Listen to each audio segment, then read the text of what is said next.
जो मैं अभी आपको घटना बताने वाला हूँ ना, उसमें लड़के के शरीर में 4 आत्माएं घुसी थी। हर चीज श्रापित बनाई जा सकती है। तो उसके 67 बार एग्जॉर्सिम हुआ। शैतान ने या डीमन ने उस लड़की का ऐसा हाल किया कि किसी ने सोचा नहीं होगा। वो मतलब शांत नहीं हो रहा था। खा जाऊंगा, मार डालूंगा, ले जाऊंगा तुम लोगों से बहुत बड़ी गलती हो गई है। रात को 2:30 बजे वो बच्चा दीवार पर उल्टा चढ़ने लग गया, छत पे चला गया। जैसे मूवीज में दिखाते हैं ना, इंडिया में भी वैम्पायर्स होते हैं। एक्चुअली में हाँ, ये इंसानों को ही इतना पागल बना देगा कि ये आपस में ही एक दूसरे को मार डालेंगे। ये खुद ही भूख से मर जाएंगे, ज़ोंबी बन जाएंगे। इवन एक घटना तो मैंने ऐसी देखी थी जहां मैंने एक बूढ़ी औरत को अपनी आंखों के सामने पजेस होते देखा था। बहुत डरावना एक्सपीरियंस था वो मेरी लाइफ का, मैं बयान नहीं कर सकता। क्या वैम्पायर्स एग्जिस्ट करते हैं? क्या ज़ॉम्बीज हमारी दुनिया खत्म करने वाले हैं? क्या एक पेंटिंग में भी भूत हो सकता है? ऐसे ही सवालों का माइंड बेंडिंग जवाब देने आ रहे हैं इंडिया के one of the top horror creators Gaurav Katare. तो चलिए स्टार्ट करते हैं। हॉरर कॉन प्रेजेंट्स आंखों देखी, powered by fusion fly and my पहाड़ी दुकान।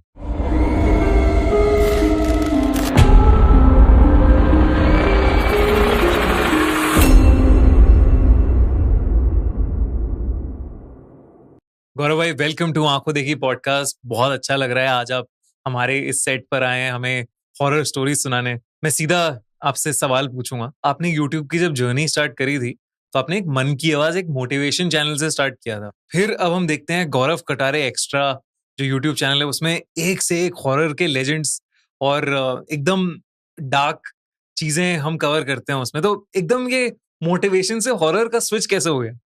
सो बेसिकली यूट्यूब पर आने से पहले मैं एज ए प्रोफेसर काम करता था। तो मुझे हमेशा ये कॉम्प्लीमेंट मिलता था कि सर आपकी आवाज़ बहुत डीप है।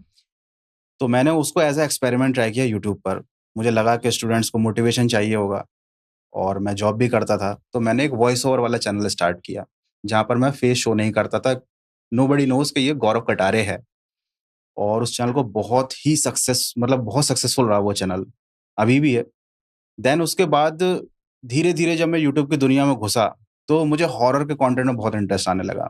हॉरर स्टोरीज़, माइथोलॉजी और ये जो भी चीज़ें रहती हैं, ब्लैक मैजिक, अर्बन लेजेंड्स, इनके बारे में धीरे-धीरे जब स्टडी की तो मुझे लगने लगा कि ये भी एक ऐसा टॉपिक है जहाँ पर मैं एक्सप्लोर कर सकता हूँ और इससे रिलेटेड कुछ ऐसा कंटेंट बना सकता हूँ जो ऑडियंस को बहुत पसंद आएगा।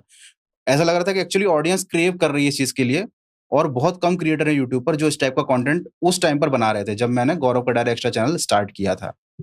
और वो सो चैनल एकदम से यस, मिलियंस में पहुंच गया और लोगों ने बड़ा प्यार दिया आपको हॉरर की कहानियों के लिए। बहुत प्यार दिया, बहुत प्यार एंड हम दिया। लोग भी बड़े टाइम से फॉलो कर रहे हैं। हम लोगों ने आपकी एक वीडियो देखी थी एनालीज मिशेल के ऊपर। कैसी अजीब सी बात है ना, वो उस लड़की के अंदर, छोटी सी लड़की, मतलब ज्यादा 19 हाँ, साल की, यंग लड़की थी वो। 18-19 साल की हाँ, लड़की, उसके अंदर 6 आत्माएं 6 आ गई। 6 अपना है क्या जी। क्या था वो किस्सा?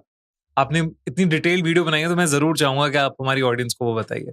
देखो एनिलिस जो थी ना, वो जर्मनी की रहने वाली लड़की थी, काफ़ी यंग थी और उस वो पजेस्ड हो गई थी और जब उसका एक्सॉर्सिज्म किया गया तो पता चला कि उसके शरीर में 6 आत्माएँ हैं। उसके प्रूफ्स भी हैं।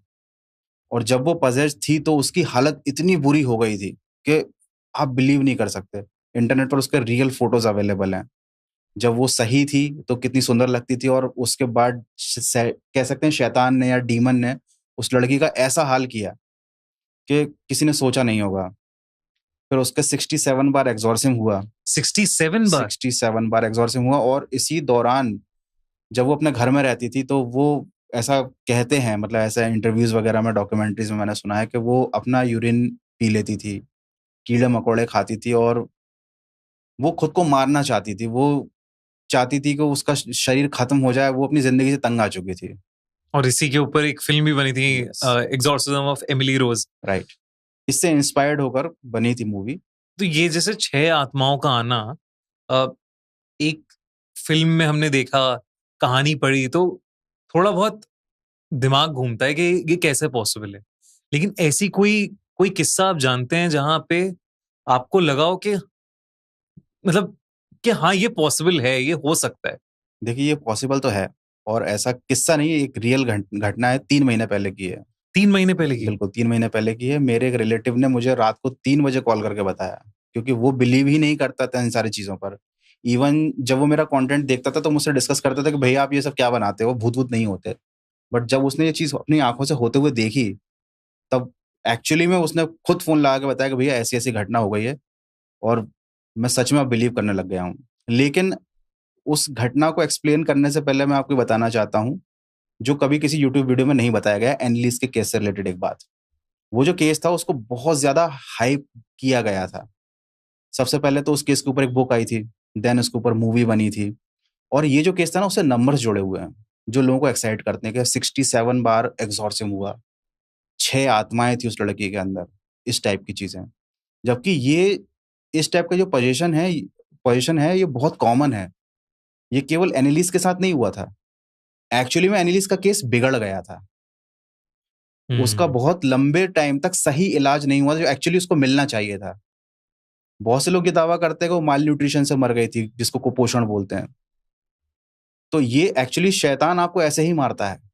शैतान आपके सामने नहीं प्रकट होगा, जैसा मूवीज़ में दिखाते हैं। वो इसी तरीके से आपको ऐसी मौत देता है, जो बहुत भयानक होती है, दर्दनाक होती है।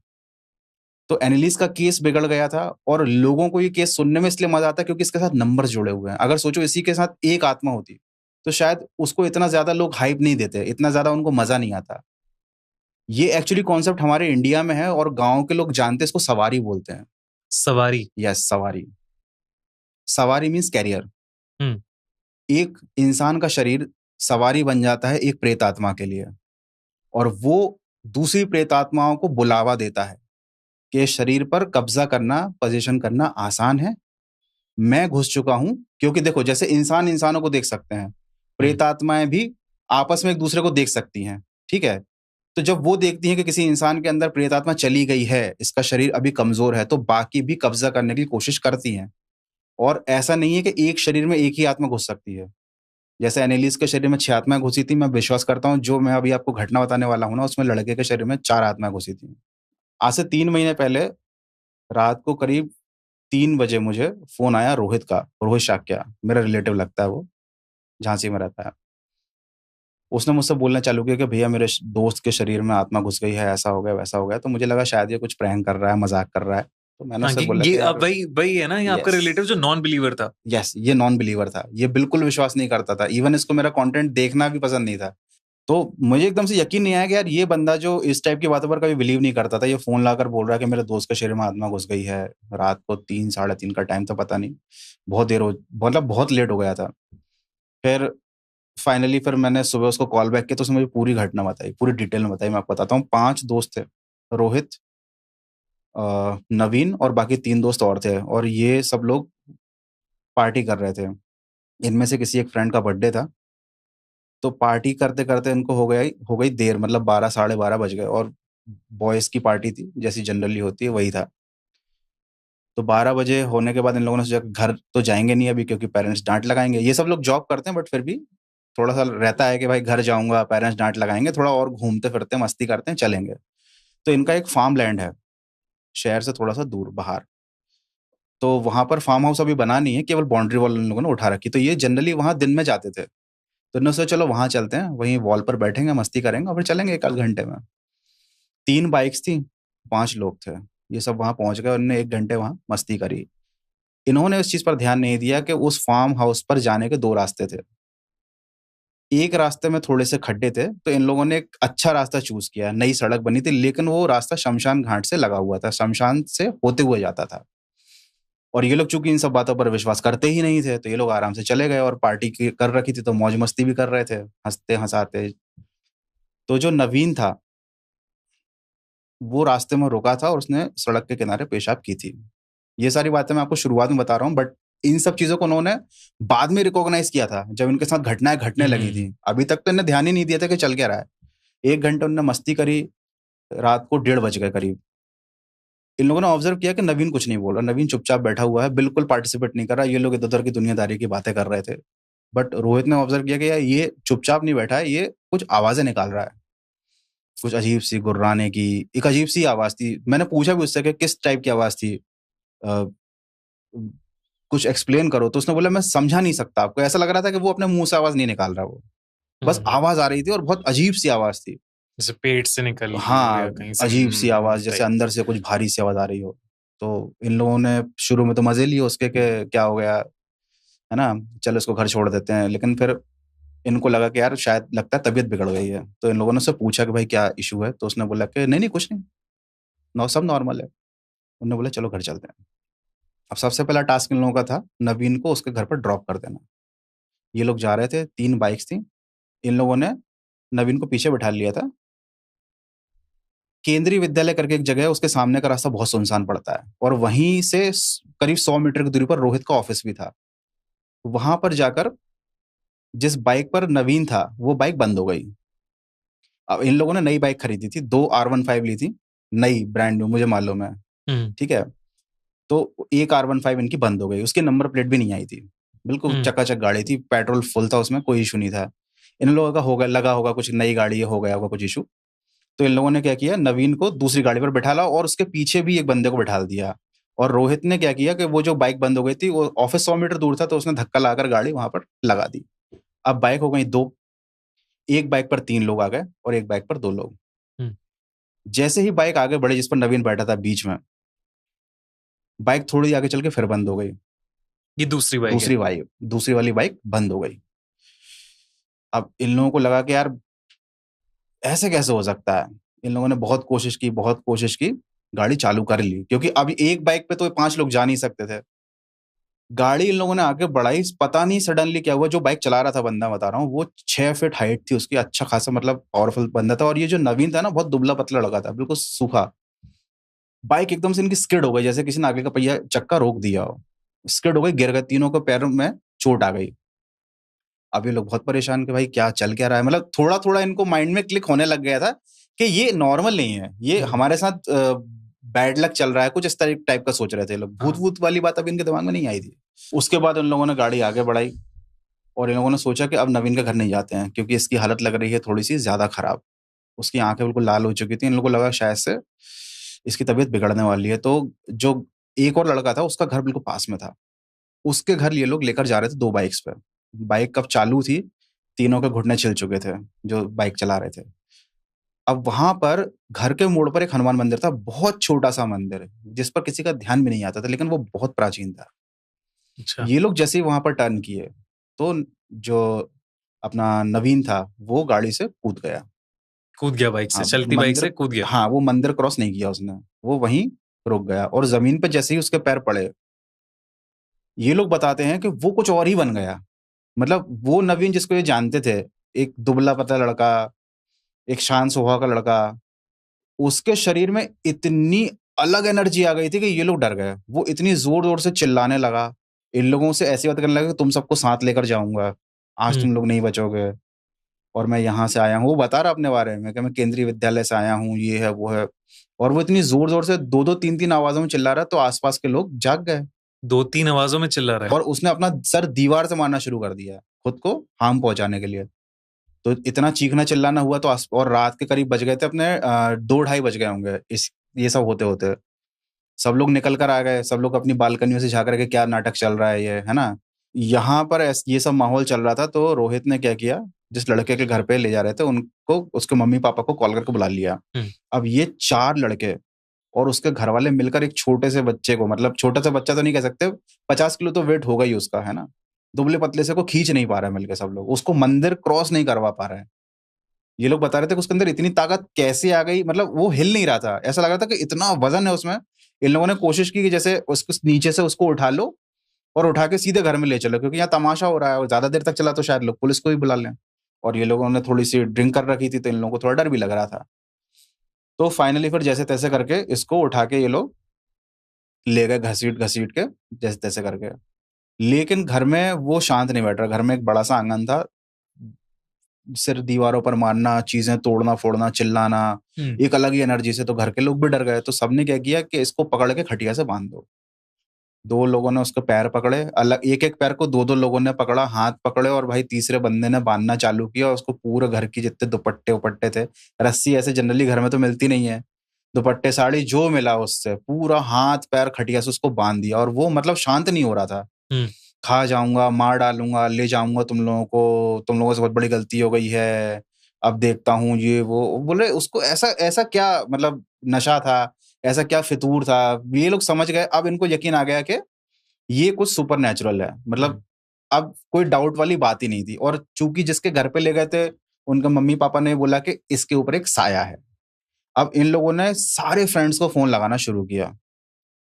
तो रोहित का फ्रेंड सर्कल एक्चुअली में बहुत बड़ा है, तो सभी को उसने कॉल लगाया कि भाई ऐसा ऐसा कांड हो गया है, कुछ उपाय बताओ, कुछ सोल्यूशन बताओ। क्योंकि अब देखो, जनरली अपने कांटेक्ट में ऐसे तांत्रिक थोड़ी रहते हैं कि भाई मेरे घर में सांप निकल आया है तो सांप मारने वाले का नंबर इंटरनेट पे, लेकिन तांत्रिक वाले के किसी का नंबर किसी के पास नहीं होता। इवन हम बिलीव भी नहीं करते कि ये फ्रॉड ही होंगे। फिर भी जैसे तैसे करके एक दो लोगों का नंबर निकाल ले।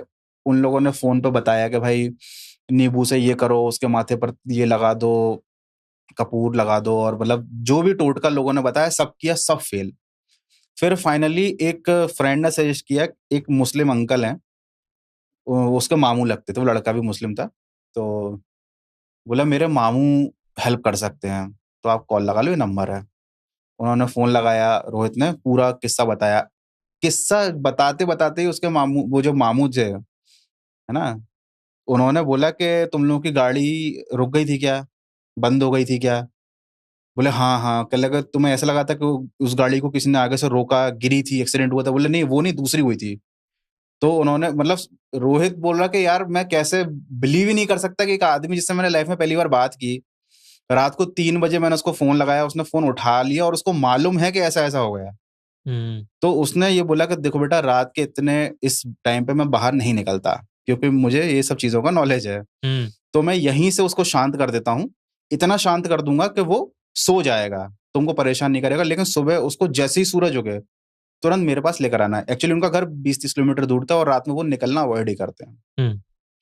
तो इन लोगों ने बोला ठीक है, वो बोले उसके हाथ पर बंधे रहने दो। फिर उन्होंने कुछ चीजें मंगाई टोटका करने के लिए, सरसों का तेल, नींबू और जो भी चीजें होती हैं, और उन्होंने बोला कि इस फोन को स्पीकर पे रख के इसके कान के पास रखे रहना, मैं जो बोलूंगा इसके कान में आवाज जानी चाहिए। अब वो तो फड़फड़ा रहा था, पूरी ताकत लगा रहा था। लोगों, 2-3 लोगों ने तो खटिया पकड़ के रखी थी कि ऐसा ना हो कि छूट जाए गलती से। तो जैसे ही उन्होंने कुछ बोलना चालू किया अपना उसमें, तो वो धीरे धीरे शांत हो गया, शांत हो गया, शांत हो गया, सो गया।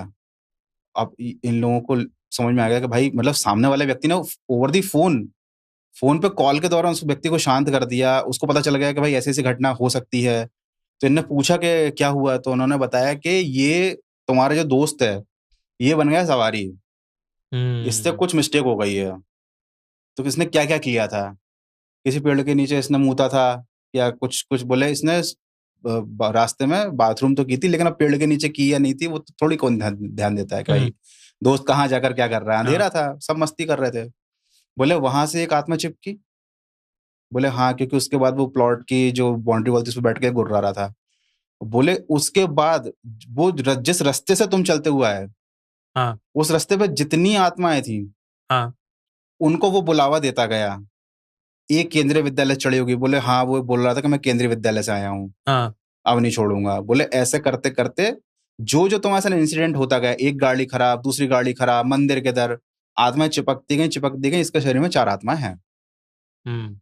तो अभी इसको बांध कर रखो और सावधान रहना, खोलना मत। चाहिए कितना ही रोए, चाहे कितना ही समझाए करे भैया मैं ठीक हो गया हूँ, वो सब धोखा है जब तक सूरज ना हो जाए।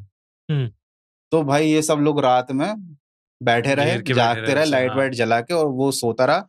आधे घंटे बाद इन सबकी नींद लग गई और वो जाग गया। अरे बाप रे। और उसने फिर तांडव शुरू कर दिया कि बेवकूफ बना रहे थे मुझे, तुम क्या मुझे रोक लोगे? अब इन लोगों की फिर से हालत लुफ होने लगी। उन्होंने तुरंत फिर फोन लगाया कि अंकल ऐसी ऐसी बात हो गई है। उन्होंने फिर सेम वही चीज करी। उन्होंने बोला कि वो करेगा, तुम डरो मत, फोन को रख दो स्पीकर पे। उन्होंने फिर उसको शांत कर दिया। अब ये सब होते होते बज गए थे सुबह के 4:30, और मतलब आधे 1 घंटे का टाइम और था। सोते सोते उसके निकल गया और सूरज निकल आया। उन्होंने तुरंत फोन लगाया खुद से कि अब इसको, अब ये कुछ नहीं कर पाएगा, अब मैं आ रहा हूँ। फिर वो आए, उन्होंने उसकी झाड़ फूंक करी, पूरा एक एक चीज बताई, समझाई, और उन्होंने ये चीज क्लियरली बोली कि कभी भी रात में ऐसी अनजान जगहों पर, खासकर शराब पीकर नहीं आना, शमशान घाट के पास निकलना अवॉइड करो। और अगर जाते भी हो तो एटलीस्ट अपने भगवान का नाम, खुदा का नाम, कुछ भी एक अच्छी चीज याद करते चलो। अब तुम इस तरीके से मौज मस्ती कर रहे हो, और कहले भूतों को जो होता है, ये जो बुरी आत्माएं होती है ना, इनको ये हंसना, चीखना, चिल्लाना, ये सब चीजें इनको डिस्टर्ब करती है। इनको लगता है कि हम इतनी तकलीफें सह रहे हैं और ये मस्ती कर रहे हैं। इवन अपने कहावत भी है, जनरली लोगों के यहाँ बोला जाता है, आजकल के मॉडर्न घरों में तो नहीं बोलते, कि ज्यादा जोर जोर से नहीं हंसना चाहिए। ऐसा हमारे यहाँ बोलते हैं कि मतलब जैसे बहुत ज्यादा जश्न मना रहे हैं, हंस रहे हैं, ठहाके मार मार के, चीख चीख के, तो घर के बूढ़े बुजुर्ग आके बोलते हैं कि ज्यादा जोर जोर से नहीं हंसो। वो यही रहता है कि कहीं ना कहीं कुछ ऐसी चीजें हैं जो आपको देख रही हैं, आपको वो नहीं दिख रही, लेकिन आपके कुछ एक्ट से कहीं वो आप पर क्रोधित हो गई, या कहीं उन्हें मौका मिल गया आपके शरीर पर कब्जा करने का, तो फिर वो पूरा बदला निकाल लेंगे, वो आपकी लाइफ को जहन्नुम बना देंगे। अब एनिलीज के साथ एक्चुअली में क्या हुआ था हमको नहीं मालूम, कभी कोई ये नहीं बताता कि एक्चुअली में उसको वो 6 आत्माओं ने पजेस क्यों किया था, और उसने क्या काम किया था, उससे क्या मिस्टेक हुई थी, क्योंकि प्रॉपर उसका ट्रीटमेंट हुआ ही नहीं उस वे में, है ना। कम से कम 5 साल तक तो उसको एक अलग बीमारी का इलाज चलता रहा था, राइट। तो ये जो केस है ये 3 महीने पहले हुआ था, है ना। और ये एक्चुअली ये सिमिलर टू एनालिस केस ही है, क्योंकि उसके शरीर में 6 आत्माएं थी, इस लड़के के शरीर में 4 आत्माएं थी, बट ये चूंकि इंडिया में था तो सही हो गया, है ना। ये अभी उन लोगों के साथ ही काम करता है, स्टाफ में ही है ना। बट ये सब लोग अब कभी रात को 11:30 के बाद निकलते नहीं, और उस प्लॉट पे तो जाते ही नहीं है, दिन में ही जाएंगे जब भी जाना है, और हिम्मत ही नहीं होगी। हिम्मत ही नहीं होगी। तो ऐसा किस्सा हो गया है जो इंसान पागल हो गया है बिल्कुल, और वो देख रहे हैं कि चिल्ला रहा है, अलग अलग आवाजें निकाल रहा है, और एक रैंडम इंसान जो उसका मामू होता है वो उन्हें सब कुछ बता रहा है कि आपके साथ ये हुआ है, कह रहे हैं हाँ हुआ है। ये तो कमाल की बात है। मतलब देखो, पहले मैं भी इन सारी बातों पर विश्वास नहीं करता था, लेकिन लाइफ ने मुझे भी कुछ ऐसे मोमेंट्स दिखाए, कुछ घटनाएं मेरे साथ भी ऐसी हुई जिनके बाद मैं भी विश्वास करने लग गया। मतलब मैं पूरे एक सिरे से नकारता नहीं था इन चीजों को, कभी इनका मजाक नहीं उड़ाता था, लेकिन अब मैं रियली मैं बिलीव करता हूँ। मुझसे अगर कोई पूछता है ना कि आप बिलीव करते हो इन चीजों पर, तो मैं खुलकर बोल सकता हूँ कि हाँ, मैं पर्सनली बिलीव करता हूँ। इवन एक घटना तो मैंने ऐसी देखी थी जहां मैंने एक बूढ़ी औरत को अपनी आंखों के सामने पजेस होते देखा था, एंड इट वाज लाइक बहुत डरावना एक्सपीरियंस था वो मेरी लाइफ का। मतलब मैं सच में बयान नहीं कर सकता, वो मोमेंट ऐसा था। क्या देखा था आपने? ये एक्चुअली आज से करीब 10 साल पहले की घटना है। जब मैं जॉब करता था तो मैं उत्तराखंड में एक जगह सिडकुल इंडस्ट्रियल एरिया है, वहां पर गया था एक इंडस्ट्री विजिट करने के लिए। वो पूरा इंडस्ट्रियल एरिया है, तो जिसमें एक कलीग के साथ गया था, तो उस इंडस्ट्रियल एरिया से जस्ट पहले उसकी नानी का घर पड़ता था। तो उसने बोला कि अपन एक रात पहले यहाँ रुकते हैं, मैं नानी से मिल लूंगा, और घर में सब गेट टुगेदर हो जाएगा, और सुबह अपन विजिट लिए निकल लेंगे। मैंने कहा ठीक है भाई। तो उनका जो घर था वो बहुत ही खूबसूरत जगह पर था, मतलब जस्ट पूरी दूर दूर तक खेत, और उनके आम के बागीचे, अमरूद के बागीचे, बीच में एक घर, घर के ऊपर एक बहुत बड़ा पीपल का पेड़ था। आई डोंट नो, ध्यान भी नहीं दिया मैंने, वो तो बाद में सोचता हूँ कि क्यों ध्यान नहीं दिया मैंने। बहुत खूबसूरत जगह थी, ट्रैक्टर वैक्टर हम लोगों ने आम तोड़ के खाए, सब किया, सब बढ़िया चल रहा था। जैसे ही सूरज ढला वो पूरी जगह अंधेरे में डूब गई, ना स्ट्रीट लाइट, ना लाइट, ना कुछ। एक जनरेटर था जिससे एक छोटा सा बल्ब जल रहा था बस घर में। पूरा पहाड़ी एरिया था? पहाड़ी एरिया था। तो और क्या था कि लाइट भी आ रही थी जा रही थी, बट एक मोमेंट ऐसा लाइट जा ही चुकी थी, और हम सब एक्चुअली मेरा फ्रेंड और जो घर के लोग थे, हम लोग थोड़ा सा बाहर निकल गए थे घूमने फिरने, का आओ तो मैं गाँव घुमाते हैं, लोगों से मिलाते हैं। तभी इनको फोन आया घर से कि नानी को कुछ हो गया है। तो ये सब भागते हुए आए, तो मुझे थोड़ा सा वियर्ड लगा। मैंने कहा नानी को कुछ हो गया है, और ये सब ऐसे एकदम, मतलब एक्चुअली हम लोग होटल पे खाने बैठे थे, ऑर्डर दिया ही था, और ये सब उठ के चल दिए। तो मैं थोड़ा सा सोच रहा कि यार वो रेस्टोरेंट वाले क्या सोचेगा, सब बोल देते कि यार भैया ऐसा बोलो। तो सब उठ के गाड़ी में बैठ गए, मैं भी बैठ गया, चलो चलो चलते हैं। पहुंचे तो जिन नानी ने हमारा स्वागत किया था, गले लगा, बहुत बूढ़ी थी वो, बहुत अच्छे से बात कर रही थी। भाई मैं आपको पहले घर का स्ट्रक्चर समझा देता हूँ। ऐसा सी टाइप में घर था, और पूरा बीच में पूरा मैदान था, और एक पेड़ लगा हुआ था नीम का, बड़ा घना सा। तो वहां नीचे खटिया रखी थी, उस पर दादी खड़ी थी सफेद साड़ी पहने, और हल्की हल्की लालटेन की लाइट जल रही थी, और उनकी आंखें पूरी फ्लिप हो गई थी, वाइट थी। और वैसे ही बूढ़ों का चेहरा थोड़ा सा डिम लाइट में डरावना लगता है, और वो तो ऐसे एक्सप्रेशन दे रही थी, एक अलग आवाज में बोल रही थी कि जैसे वो एक कोई चुड़ैल हो। ऐसे ही अलग बात चल रही थी एकदम के, वही जो मैंने आपको सेम बताया कि मैं मार डालूंगी, खा जाऊंगी, ये वो है। और उनके घर वाले बहुत ज्यादा कैजुअल थे उस टाइम में, क्योंकि उनका कहना ये था कि ये सब तो चलता रहता है, ये सब तो होता रहता है। और मैंने जब घर के अंदर कदम रखा और मैंने वो नजारा देखा, तो पहले मुझे मन लग गया कि मैं वापस पलट कर भाग जाऊं। तो मैंने देखा कि दूर दूर तक कुछ नहीं है, अंधेरा ही अंधेरा है, जाने का रास्ता तक नहीं दिख रहा था, सड़क ही नहीं थी, कच्ची पगडंडी, कहाँ जाओगे। तो मैंने कहा मैं गेट पर ही खड़ा रहता हूँ। उसका दिन लोगों ने एक टोटका किया, ऐसा बोलते हैं कि चम्मच से मुंह खोला जाता है, ऐसा कुछ करते हैं, वो सब किया। दादी को पकड़ के इन लोगों ने, सबने वही खटिया पे सबने पकड़ के रख दिया, बांध दिया, वही सब। उसके बाद एक बंदे को बुलाया, उस बंदे ने पूरे घर की जांच पड़ताल की और उसने कुछ टोटके का नमक रहता है, वो बहुत चिपचिपा सा नमक रहता है, वो निकाला कि ये कोई रख के गया है घर में। और उसका तो उसने झाड़ फूंक करी करी करी और दादी को शांत कर दिया। अब भाई लाइट तो आ नहीं रही थी, दादी खटिया पर सो गई। उस घर के ऊपर पेड़ लगा हुआ था।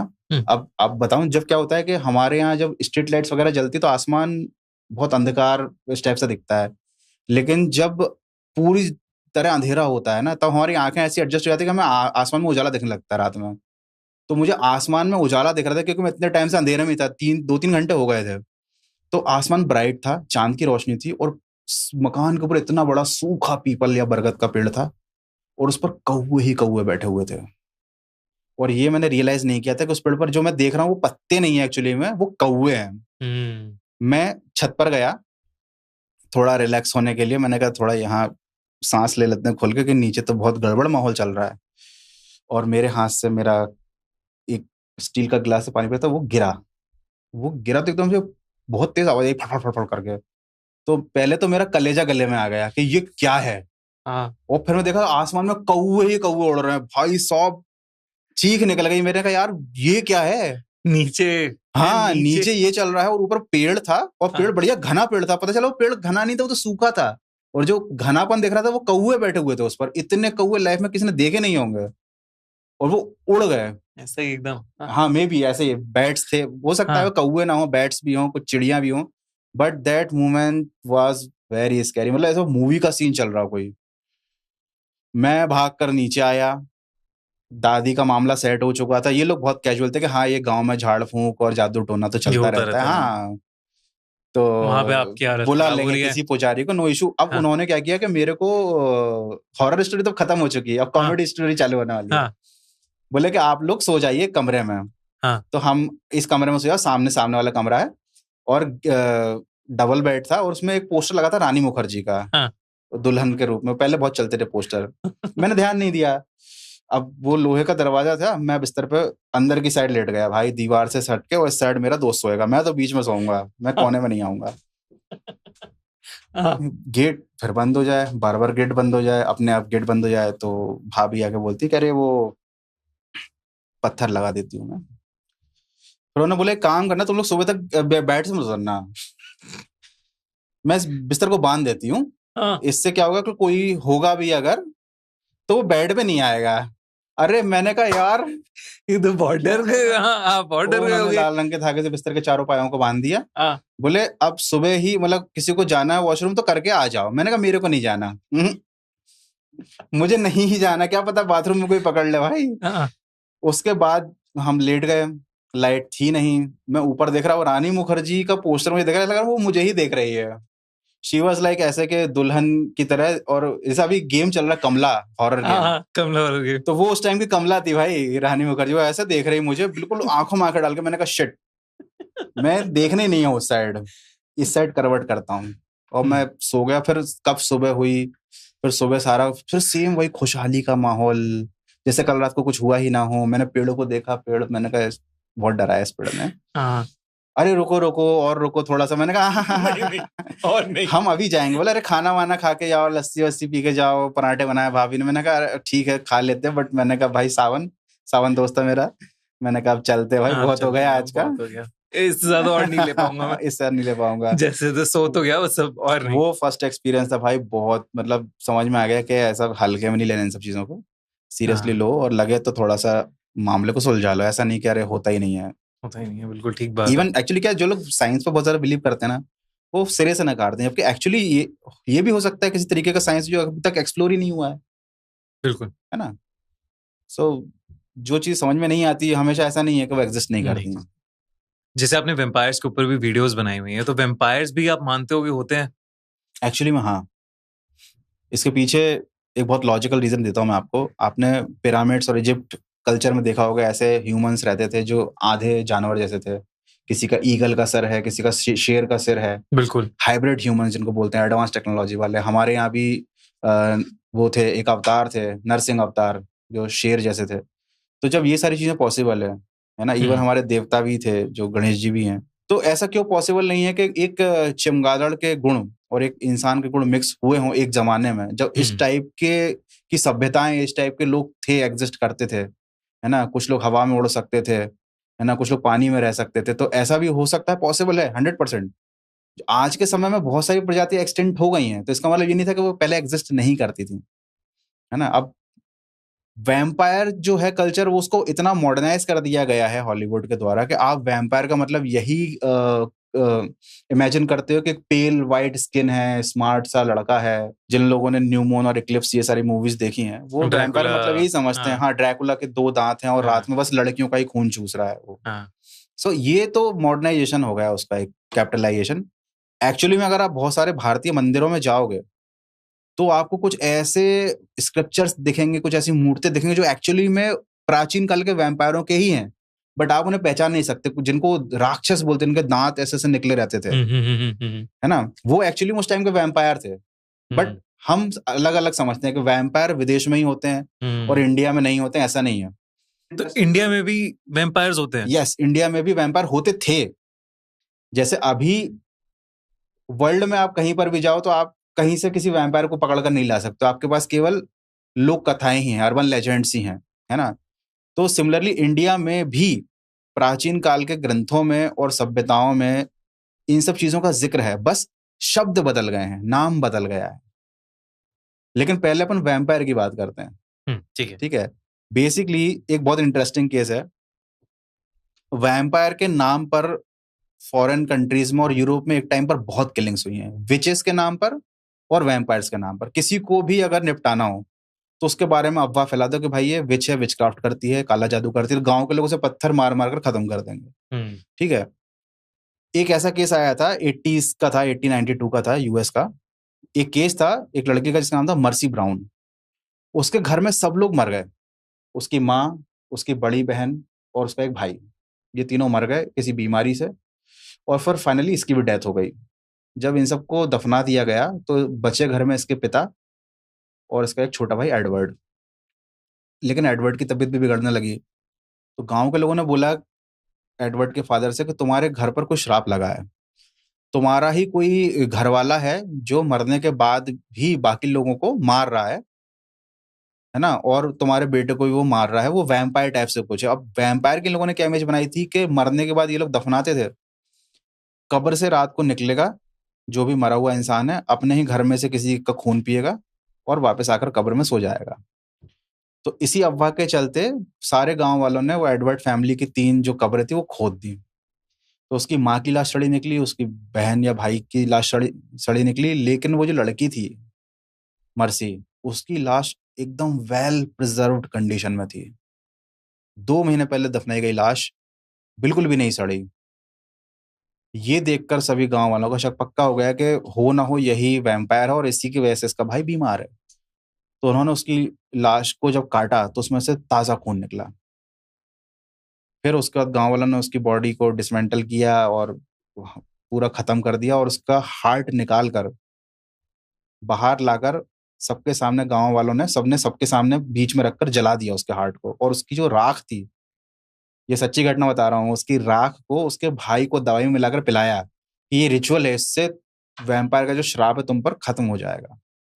ये बहुत फेमस केस है, लेकिन इसके पीछे कैच ये है कि ये ऐश खिलाने के बाद भी उसका भाई नहीं बचा। क्योंकि हो सकता है इनके घर में कोई बीमारी ऐसी हो, क्योंकि उस टाइम पर इतना मेडिकल साइंस डेवलप नहीं था। इनको नहीं मालूम कि किस तरीके की बीमारी से पीड़ित है इनका पूरा परिवार, और फाइनली उसका भाई भी मर गया। दूसरी बात ये थी कि लोग बोलते हैं कि उसकी लाश 2 महीने तक कब्र के अंदर रही थी, वेल प्रिजर्व्ड थी। तो एक्चुअली में उसके पीछे लॉजिक एक ये भी है कि जब उसकी मौत हुई थी तब बिल्कुल सर्दियों का महीना चल रहा था, स्टार्ट ही हुआ था विंटर्स, और वहां पर बर्फ गिर रही थी। जब उसकी लाश को दफनाया गया तो 2 महीने तक वो एक तरीके से आइस चैम्बर में ही रखी थी, क्योंकि धरती का टेम्परेचर भी काफी कम हो गया था। तो ये एक रीजन हो सकता है। बट ये जो केस है, इसको सबसे इंटरेस्टिंग केस माना जाता है वैम्पायर्स के के पूरे उसमें आप देख लो, सबसे कम उम्र की एक ऐसी वैम्पायर लड़की जो मरने के बाद भी 2 महीने तक अपने भाई का खून चूसती रही, क्योंकि उसका भाई बिल्कुल सफेद हो गया था। ऐसा लग रहा था कि कोई शायद उसका ब्लड चूस रहा है, उसके शरीर में बिल्कुल ब्लड बचा ही नहीं था, और ब्लड की कमी से ही उसके भाई की मौत हुई थी। अब इसको आप चाहो तो साइंटिफिक तरीके से देखो तो रीजन कुछ और दिखेगा, लेकिन अगर आप उसको वैम्पायर वाले नजरिए से देखते हो तो आपको एक वैम्पायर नजर आएगा। लेकिन इसका मतलब ये नहीं है कि वैम्पायर एग्जिस्ट ही नहीं करते थे। हमारी भारतीय प्राचीन कथाओं में, इवन तमिल लोक कथाओं में भी जिक्र है वैम्पायर्स का, बस ये वर्ड वो लोग यूज नहीं करते थे। क्या क्या यूज करते थे, कुछ और बुलाते थे? पे और पेम किलर, नर और मादा, ये 2 टाइप के होते थे। जैसे वैम्पायर्स में तो फीमेल वैम्पायर, मेल वैम्पायर, यहाँ पर होते थे पे, नर। पे मतलब पीना, ये नर केवल खून पीते थे, ये बॉडी का मांस नहीं खाते थे ज़ॉम्बीज़ की तरह। और पेम किलर जो थी, है ना, वो मादाएं थी, वो खून नहीं पीती थी, वो सूखी हुई जो लाश रहती है उसको पूरा कच्चा खा जाती थी। और प्राचीन काल के लोग इनको पालते थे। पालने का मतलब ये है, उनको बंदी बनाकर रखते थे, उनको यूज करते थे युद्ध में।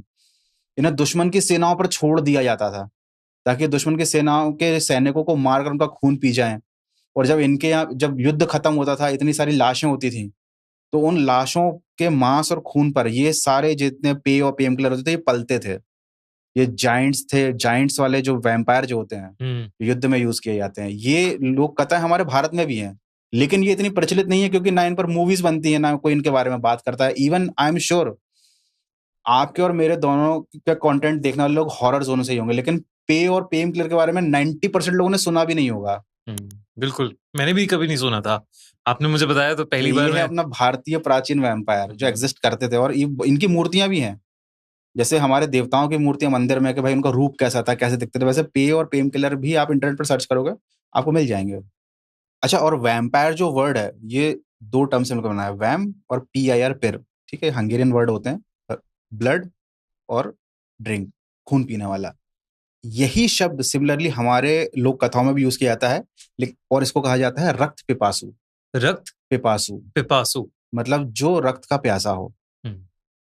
तो ये सिमिलरली बिल्कुल वैम्पायर की तरह है ना।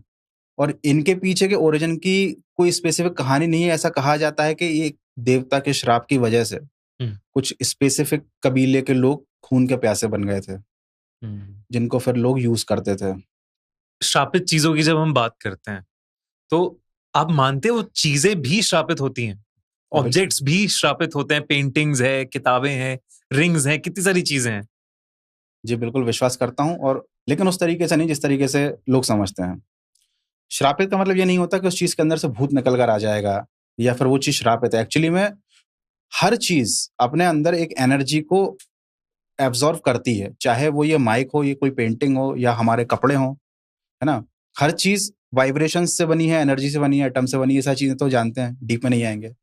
तो चाहे पेंटिंग हो, चाहे बुक हो, कोई भी चीज जिसके साथ नेगेटिव एनर्जी एसोसिएट हो जाती है वो आपके लिए श्रापित है। उसका इफेक्ट आपको कितना ज्यादा या कम दिख रहा है वो हमको नहीं पता। मैं एक बहुत छोटी सी बात कहूंगा, ये हॉरर के टॉपिक से लग जा रही है, एक सोशल मैसेज टाइप का है।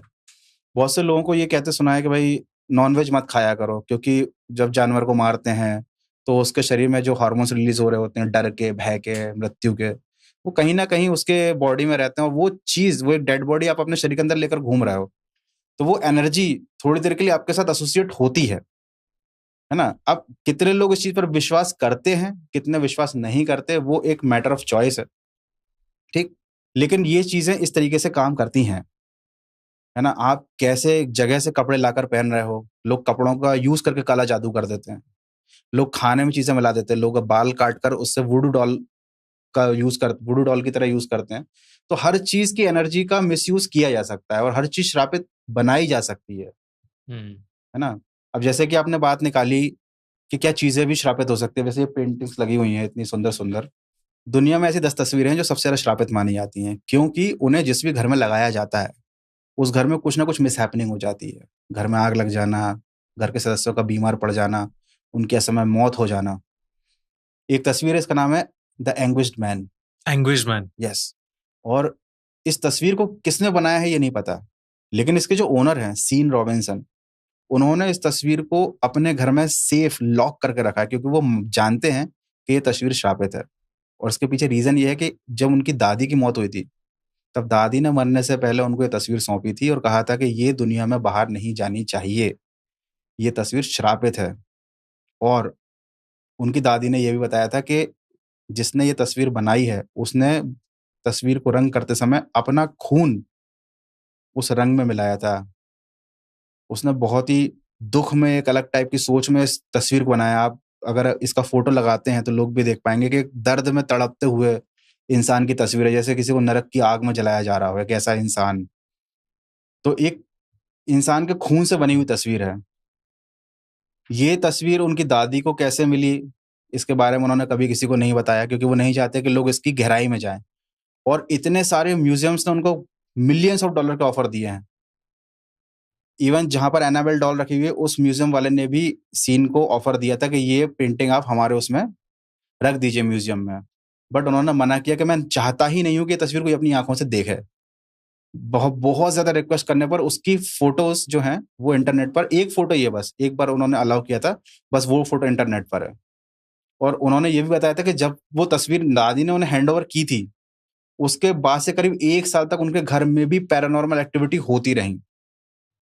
एक अनजान साये का घर में दिखना, चीज़ों का अपने आप जगह से हिल जाना, काँच के ग्लास टूट जाना, अजीब-सी दीवारों को स्क्रैच करने की रात में आवाज़ें आना, और जिस बेसमेंट में उस तस्वीर को रखा गया था, वहाँ से एक आदमी के चीखने की आवाज़ आती थी। लेकिन उन्होंने हार नहीं मानी। उन्होंने कुछ क्या बोल सकते हैं, फादर्स के साथ मिलकर, प्रीस्ट के साथ मिलकर उस तस्वीर को ऐसा लॉक किया, कुछ ऐसे रिचुअल्स किए कि फाइनली आज उनके घर में वो तस्वीर है, बट उसका कोई बैड इफ़ेक्ट नहीं है। हुँ, ये है story the most haunted picture of the world की। वाओ! और ऐसी एक नहीं, ऐसी इसके अलावा 9 और हैं। बाप रे!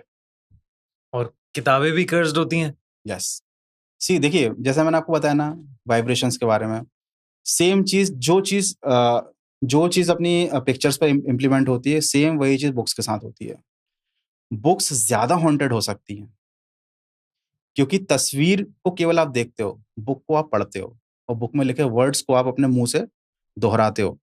जैसे कि हुँ, कोई अच्छी बुक है, उसमें कोई पॉज़िटिव सा मंत्र लिखा हुआ है। आप भी जानते हैं, ये तो बहुत कॉमन हो गई आजकल के मंत्र जो हैं, वो बेसिकली वाइब्रेशन क्रिएट करते हैं। हम जब बोलते हैं तो एनवायरनमेंट में एक वाइब्रेशन क्रिएट होता है, और उसकी वजह से मंत्र का एक इफ़ेक्ट बनता है। जैसे गायत्री मंत्र आप बोलोगे तो कुछ पॉज़िटिव ही होगा, है ना? हनुमान चालीसा बोलोगे तो कॉन्फिडेंस आएगा, डर नहीं लगेगा। सोचो अगर ऐसी ही बिल्कुल नेगेटिव बुक आपके पास है और उसमें कुछ ऐसे मंत्र लिखे हैं, हुँ। जिन्हें अगर आप बोलते हो तो उल्टा इफ़ेक्ट होगा। नेगेटिव एनर्जी आपकी तरफ अट्रैक्ट होगी, नेगेटिव वाइब्रेशंस क्रिएट होंगे। तो बुक्स ज़्यादा हॉन्टेड होती हैं। अगर इस तरीके की बुक्स को कोई पढ़ता है या उसमें लिखे गए मंत्रों का उच्चारण करता है, तो हो सकता है वो इंसान ही पॉसेस्ड हो जाए। बिल्कुल ठीक बात है, नेगेटिव एनर्जी जहाँ-जहाँ मतलब अगर आप उस चीज़ को रिपीट करोगे, ये मैंने कभी सोचा नहीं था इस तरीके से कि अगर कोई किताब कर्स्ड है या किताब में कुछ नेगेटिव चीज़ें लिखी हैं, मंत्रास लिखे हैं और उसको हम पढ़ते हुए रिपीट कर रहे हैं, तो वो कैसे आपको आपके जीवन में नेगेटिव एनर्जी बना सकती है। तो हाँ, ये कमाल की बात है अगर सोचो तो। ये तो चलिए छोटे-छोटे रोज़मर्रा के ऑब्जेक्ट्स हैं, लेकिन हमने सुना है पूरे-पूरे घर श्रापित हो जाते हैं, पूरे-पूरे घर कर्स्ड हो जाते हैं, हॉन्टेड हो जाते हैं, तो ऐसा कोई किस्सा आपको पता है? आप तो घर की बात कर रहे हैं, कभी-कभी पूरे अपार्टमेंट्स, पूरे का पूरा हॉस्पिटल हॉन्टेड हो जाता है, केवल एक घटना की वजह से। किसी की सुसाइड, किसी की मौत। एक केस है लतवा फैमिली का। ये घटना है 2011 यूएस में हुई थी। एक सिंगल मदर थी, 3 बच्चे थे उनके, और उनकी थोड़ी फाइनेंशियल कंडीशन अच्छी नहीं थी, तो उन्होंने एक पुराना घर खरीदा था, रहने के लिए। घर की हिस्ट्री क्लीन थी, कोई इश्यू नहीं था, लेकिन उन्हें घर में अच्छा नहीं लगता था। उनको लगता था कि यार कुछ अजीब-सा ही लग रहा है। जैसे मैंने बोला, नेगेटिव एनर्जी, मन नहीं लगना। 1 साल के अंदर उनके साथ बहुत ही अजीब-अजीब पैरानॉर्मल घटनाएँ होने लगीं, जो बहुत ही कॉमन थी। जैसे कि आवाज़ें आना, रात में पानी की बूँद टपकने की आवाज़ आना, किसी के 2 लोगों के आपस में बात करने की आवाज़ आना। ये सारी चीज़ें लतुआ ने, जो मेन घर की हेड थीं, अवॉइड की, क्योंकि उनकी हालत ठीक नहीं थी फाइनेंशियली, तो उन्होंने सोचा घर मिल गया है सस्ते में, रहते हैं, ये सारी चीज़ें तो चलती रहेंगी। बट पानी सर के ऊपर तब चला गया जब इन आत्माओं ने, जो उसके घर में थी, आत्माएँ कह सकते हैं या नेगेटिव एनर्जी, उसके बच्चों को अफ़ेक्ट करना शुरू कर दिया। उनके 3 बच्चे थे। एक रात को लतवा जब उठी तो 9 साल की उनकी जो बच्ची थी, वो हवा में लेविटेट कर रही थी और वो अपने अलग कमरे में सोती थी। जब आवाज़ आई कमरे में चीज़ों के फेंकने-वेंकने की, तो उसकी माँ गई देखने के लिए, लतवा नाम की जो माँ थी। उन्होंने देखा कि बच्ची हवा में लेविटेट कर रही है मतलब और हवा में उड़ रही है, हाँ, और वो बेहोश थी, होश में नहीं थी, अनकॉन्शियस थी। हाँ, अनकॉन्शियस थी। जैसे ही माँ आई तो वो तुरंत ज़मीन पर गिरी, तो उसके सिर में चोट लग गई। वो तुरंत लेकर उसे हॉस्पिटल भागी। ये घटना होने के बाद करीब 11 महीने हुए होंगे, सब कुछ ठीक-ठाक चल रहा था, तभी अचानक से उनके बेटे का बिहेवियर चेंज हो गया। वो 11 साल का था लड़का। कुछ अजीब-सा ही बिहेव करने लग गया, चुप-चुप रहने लगा, रात में पता नहीं किसी से बात करता था। तो लतवा को लगने लग गया कि अब मुझे घर छोड़ देना चाहिए, बट फाइनेंशियल कंडीशन अगेन। एक रात को उनके लड़के ने खून की उल्टियाँ शुरू करी। कुछ अजीब ही चीज़ खा ली थी उसने, शायद से चूहा खा लिया था या कोई कुछ चीज़ खा ली थी, नींद में था वो। तुरंत लेकर हॉस्पिटल गई उसको भाग के। अब सिंगल मदर थी, हेल्प करने वाला भी कोई नहीं था। मतलब घर में कुछ ना कुछ हो रहा था, बच्चे बहुत अजीब तरीके से बिहेव करने चीज़ें तो लगे ये थे। थी कि घर में कुछ ना कुछ हो रहा था। जब हॉस्पिटल में उस बच्चे को एडमिट किया गया, रात को 2:30 बजे वो बच्चा दीवार पर उल्टा चढ़ने लग गया, छत पे चला गया। मतलब ऐसे जैसे मूवीज़ में दिखाते हैं ना, हुँ, हुँ। वो सीन हुआ और वो नज़ारा पूरे हॉस्पिटल के स्टाफ ने देखा। मतलब अगर वो औरत झूठ बोल रही होती, उस प्रॉपर्टी को बदनाम करने के लिए कि सस्ते में मिल जाएगी या फिर कुछ भी रीज़न हो सकता है, लेकिन हॉस्पिटल में ये घटना होना कि 11 साल का बच्चा दीवार पर उल्टा चल गया और वो पूरे हॉस्पिटल के स्टाफ ने उस चीज़ को देखा। फिर उसके बाद पुलिस को बुलाया। पुलिस ने इन्वेस्टिगेट किया कि क्या चल रहा है ये। देन उसके बाद उस बच्चे का पूरा इलाज चला, है ना? उसको हॉस्पिटल में ही रखा गया, घर नहीं भेजा। फिर उसकी माँ ने बताया पुलिस वालों को कि हमारे घर में ऐसा-ऐसा हो रहा है। पहले तो पुलिस वालों ने यकीन नहीं किया। घर में जाकर जन इन्वेस्टिगेट किया। वो ईएमएफ मीटर लेकर ले जाते हैं ना, हुँ, पैरानॉर्मल हुँ, हुँ। इन्वेस्टिगेटर्स को बुलाया, तो पता चला कि एक्चुअली में घर में 200 आत्माएँ हैं। 200 आत्माएँ 200 हैं। आत्माएँ। एक्चुअली वो घर श्रापित नहीं था। वो घर काफ़ी समय से खाली पड़ा था और कुछ ऐसा हुआ, जो किसी को नहीं मालूम, कि आत्माएँ उसके अंदर आ तो जाती थी, उस घर से बाहर नहीं निकल पाती थी। उस घर में कुछ ऐसा था या उस जगह में, ज़मीन में कुछ ऐसा था। रीज़न क्या था किसी को नहीं मालूम, लेकिन आप सोचो, ये यूएस जिसको हम डेवलप्ड कंट्री बोलते हैं, जहाँ लोग इन सब चीज़ों को विश्वास नहीं करते, है ना? हमको इंडियंस को अंधविश्वासी बोलते हैं। वहाँ की गवर्नमेंट ने भी इस चीज़ को माना। लतवा फैमिली को एक नया घर गवर्नमेंट ने दिया रहने के लिए और उस घर को डेमोलिश करवा दिया 6 महीने के अंदर, जिस घर में 200 आत्माएँ थीं।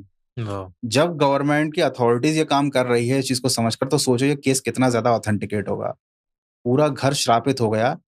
कुछ ऐसी चीज़ होगी, कुछ ऐसी एनर्जी होगी या कुछ रीज़न होगा, गॉड नोज़, कि वहाँ पर ज आत्मा आती तो थी, लेकिन उस घर से जा नहीं पाती थी। अब आप ये भी कह सकते हैं कि उस घर को तोड़कर उन आत्माओं को फ्री कर दिया गया है। लेकिन आपको पता है क्या उसको रिकंस्ट्रक्ट किया गया कि नहीं किया गया? नहीं, उस जगह को रिकंस्ट्रक्ट किया ही नहीं गया, वो पूरी खाली है। बस तोड़ के खंडहर बन गई है। तोड़कर फ्लैट कर दिया गया कि यहाँ पर कुछ बनेगा ही नहीं। ये तो इस फैमिली का किस्सा, इस घर का किस्सा तो बहुत ही ऐसे हॉरिफाइंग चिलिंग था। था। हाँ, इसके ऊपर तो मैं डेफिनिटली खूनी मंडी की एक एनिमेटेड स्टोरी बनाने वाला हूँ।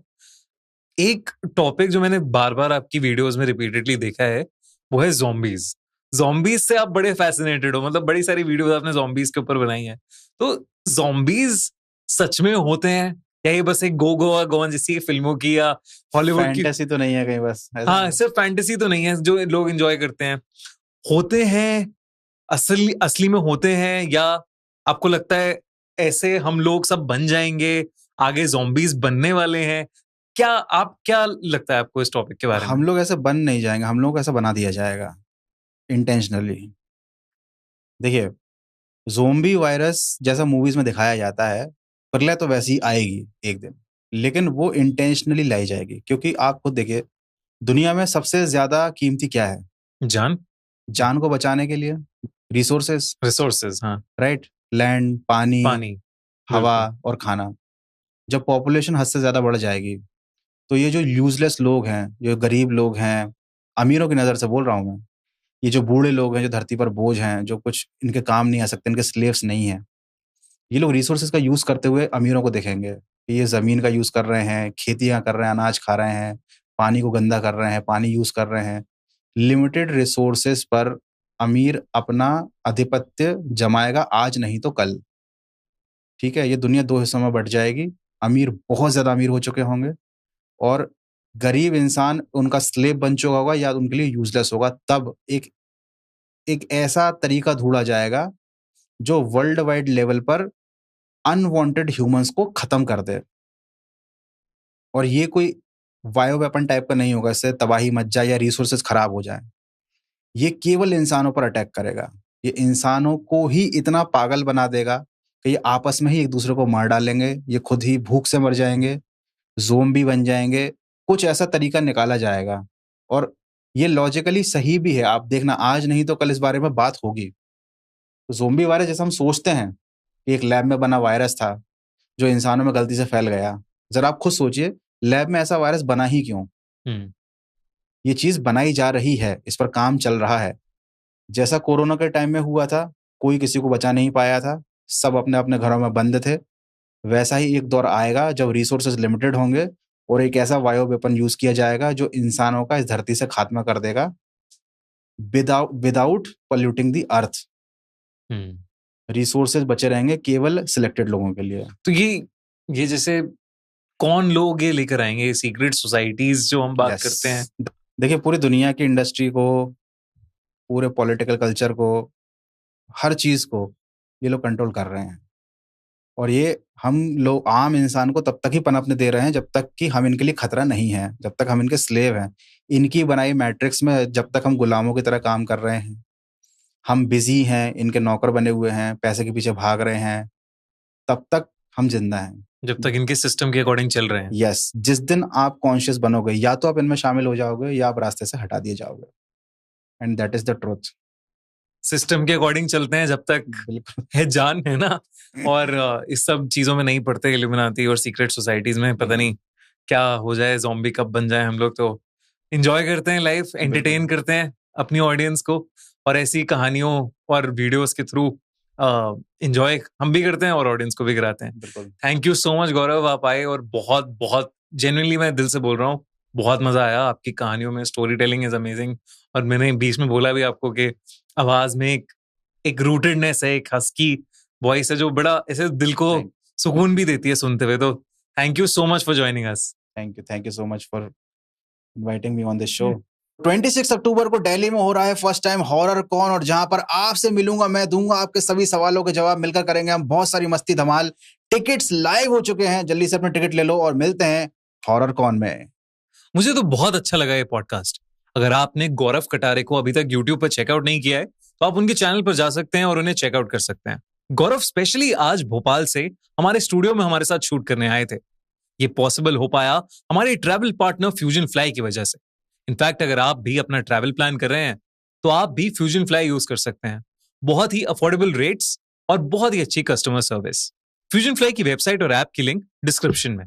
दोस्तों, अगर आपको ये पॉडकास्ट सीरीज पसंद आ रही है तो हमारे चैनल खूनी मंडे को सब्सक्राइब करना मत भूलना, और मत भूलना कि 26 अक्टूबर को हम कर रहे हैं इंडिया का पहला हॉरर कॉन दिल्ली में।